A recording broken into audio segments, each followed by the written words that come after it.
Everyone, আজকে আমি আমার ভ্রমণের ধারাবাহিকতা হিসেবে আজকে এসেছি চট্টগ্রাম মহানগরের আওতাধীন থানা পাহাড়তলী উপজেলার প্রাকৃতিক সৌন্দর্যের অপার লীলাভূমি সাগরিকা সমুদ্র সৈকতে।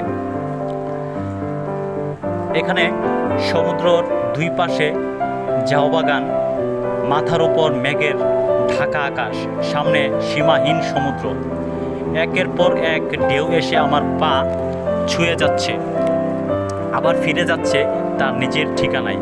এই দৃশ্যটা ততবার দেখি যতবার মনে হয় প্রকৃতি কখনো শুধু সৌন্দর্য দেখায় না, জীবনের গভীরতম শিক্ষাগুলো নীরবে শিখিয়ে যায়।